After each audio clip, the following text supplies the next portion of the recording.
हेर्दै टोले गुण्डा जस्तो, तातो पनिउले डामेर छाडेको साँडे जस्तो लाग्ने यिनको नाम निरज श्रेष्ठ हो। शिवरात्रिमा पशुपतिमा यिनले गरेको हरकत कुनै साँडेको भन्दा कम थिएन। शिवरात्रिमा पशुपति पुगेका दिदी बहिनी जिस्काउने, यसो नगर भन्दा उल्टै प्रहरी माथि नै लात्ताका लात वर्षाउन पछि नपर्ने यिनको हरकत हेर्दा लाग्थ्यो यिनी शिव बुटीको नसाको चुरमा थिए। तर अहिले यी साँडे बहर बाछाको नसा प्रहरीले उतारिदिएको छ र पाता फर्काएर खोरमा हुलेको छ।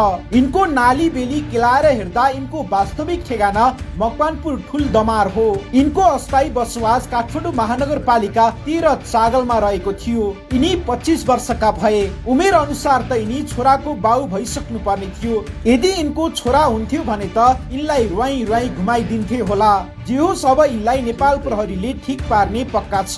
जिल्ला प्रहरी परिसर काठमाडौँका सूचना अधिकारी एसपी पवन कुमार भट्टराईले शिवरात्रिमा श्रद्धालु भक्तजन माथि दुर्व्यवहार गर्ने र राष्ट्र सेवक प्रहरीलाई कर्तव्य पालनामा व्यवधान गर्ने श्रेष्ठलाई पक्राउ गरी आवश्यक कारबाहीका लागि प्रक्रिया अघि बढाइएको जानकारी दिए। शिवरात्रिमा प्रहरी माथि हातपात गर्ने, लात्ता र मुक्का बर्साएको भिडियो सामाजिक सञ्जालमा भाइरल थियो। सामाजिक सञ्जाल प्रयोगकर्ताहरूले समेत सार्वजनिक स्थलमा प्रहरी माथि हातपात गर्ने साँडे गोरुलाई कारबाही गर्न माग गरेका थिए। भिडियोमा प्रहरीलाई सुरुमा लात्ता हानेको देखिन्छ।